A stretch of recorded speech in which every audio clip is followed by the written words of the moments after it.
I'm Tom Layson, and this is a Northwest Now Digital Extra. For 36 years, one of this region's most prominent nonprofits involved in the restoration of Puget Sound salmon runs has been doing research, restoring habitat, supporting a hatchery program, and working to bring stakeholders together. The goal is to restore sustainable salmon and steelhead fishing, but the barriers to the salmon's survival are many and persistent. As Northwest Now contributor Steve Kiggins tells us, a group called Long Live the Kings has been working alongside the government, tribes, the scientific community, and fishing interests since 1986, doing research and projects both large and small. On a cloudy winter morning in the South Sound, scientists from Long Live the Kings and the Nisqually Indian tribe board a boat and hit the water. The work never ends. No, you kind of do a little bit of everything.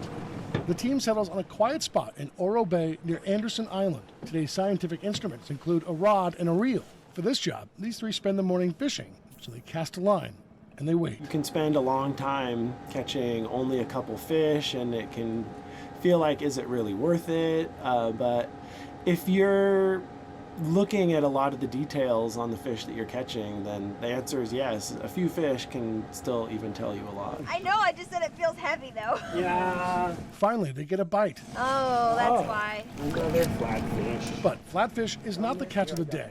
Instead, they're on the hunt for juvenile herring, a vital food source for salmon and beyond. That means for this guy, today's his lucky day. He's getting tossed back. Trying to figure out timing, tide cycle. You know, we're using some decent sonar technology to try and track down the schools, but in the end, we're using hooks.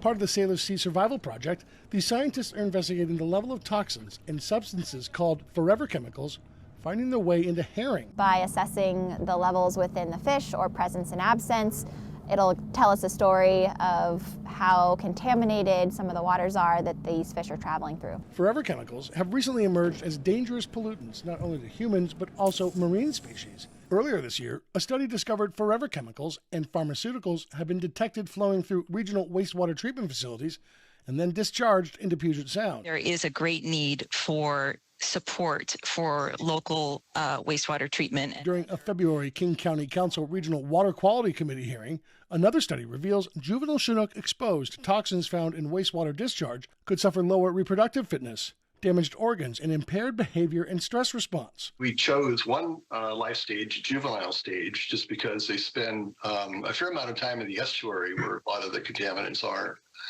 And that's a very important life stage, especially for subsequent years. Chasing fish.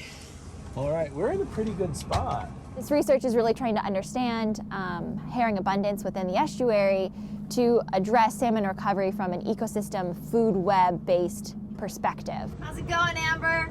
Back on board with Long Live the Kings and the Nisqually tribe, the hunt for herring continues. Oh, there's a little one. Yeah!